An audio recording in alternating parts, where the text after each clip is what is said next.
আসসালামু আলাইকুম দর্শক।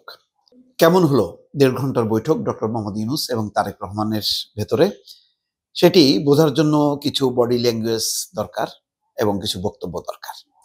যেমন আমি ২ টি শিরোনাম উদ্ধৃত করি চ্যানেল 24 এ যে ডক্টর ইউনূসের সঙ্গে বৈঠক শেষে হাসি মুখে হোটেল ছাড়লেন তারেক রহমান।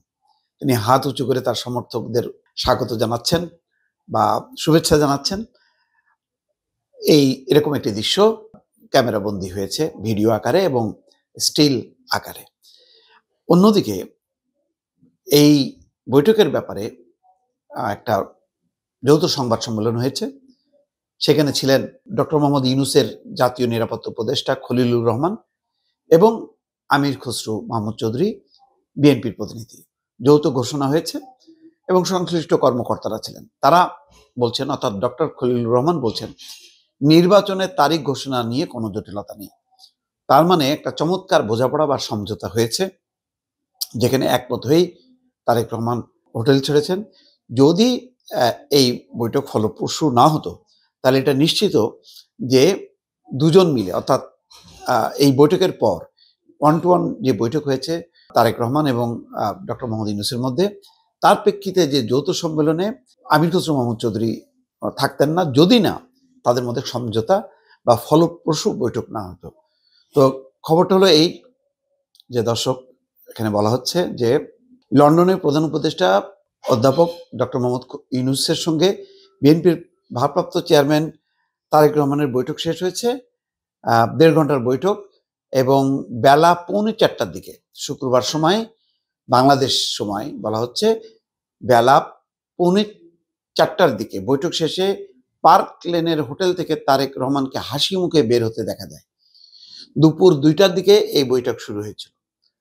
তখন বাংলাদেশ সময় ৯টা, দুপুর ২টায় ১.৫ ঘন্টা, দুপুর ২টায় বৈঠক হয়েছিল। জানা গেছে ডক্টর মোহাম্মদ ইউনূসের সঙ্গে তারেক রহমানের বৈঠক প্রসঙ্গে কিছুক্ষণের মধ্যেই সাংবাদিকদের সঙ্গে কথা বলবেন। যাই হোক, কথা বলেছেন, সেখানে মূল কথা বলেছেন বৈঠকের ফলাফল নিয়ে।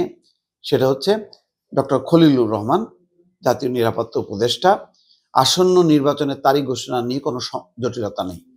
নির্বাচনের সময় নিয়ে যেহেতু সমঝোতা হয়ে গেছে, সুতরাং কোনো আর জটিলতা নেই, এই কথাই বলছেন খলিলুর রহমান।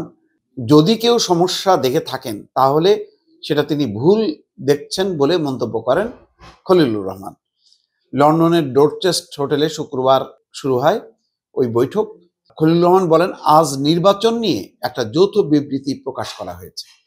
এখন জাতীয় নির্বাচন নিয়ে কমিশনার, অর্থাৎ নির্বাচন কমিশন, খুব শীঘ্রই একটি সুনির্দিষ্ট তারিখ ঘোষণা করবেন। সংস্কার এবং বিচার প্রক্রিয়া, একটা বড় প্রশ্ন যে তাহলে সংস্কার এবং বিচার প্রক্রিয়া কি থেমে যাবে? তিনি বলছেন, সংস্কার ও বিচার অনেকটাই অগ্রগতি হয়েছে। আমরা মোটামুটি আত্মবিশ্বাসী যে নির্বাচনের আগেই এটি সম্পন্ন করতে পারব। আমির খসরু মাহমুদ চৌধুরী বলেছেন যে সংস্কার তো চলমান প্রক্রিয়া, কিন্তু তার অনেকখানি অগ্রগতি, বিচার সেটা এর আগেই শেষ করা যাবে বলে তিনি আশাবাদী। তিনি আরো যোগ করেন খলিলুর রহমান, সার্বিকভাবে নির্বাচন আয়োজনের প্রস্তুতি এগিয়ে যাচ্ছে এবং সরকার এ বিষয়ে দৃঢ় প্রতিজ্ঞ। দর্শক, খুবই একটা রাজনৈতিক যে অনিশ্চয়তা ছিল, দোলাচালে দুল ছিল, অনেকে তার মধ্যে মাথা ঢুকিয়ে নানা রকম ফায়দা তোলার চেষ্টা করছিল, নানা ধরনের মব কালচারকে উৎসাহিত করা হচ্ছিল। আপাতত এই ধরনের রাজনৈতিক উপদ্রব থামবে এবং একটা চমৎকার সংস্কার এবং বিচার প্রক্রিয়া দ্রুত গতিতে এগোনোর মধ্যে দিয়ে একটা লক্ষ্যে পৌঁছাবেন। এবং ডক্টর মোহাম্মদ ইউনূস খুব যেভাবে সম্মানের সাথে এসেছিলেন, তিনি সম্মানের সাথেই তিনি তার কাজে ফিরে যাবেন, অথবা রাষ্ট্র বা নির্বাচিত সরকার গুরুত্বপূর্ণ অবস্থানে হয়তো ভবিষ্যতে তাকে অধিষ্ঠিত করবে। দর্শক, ভালো থাকবেন। আল্লাহ হাফেজ।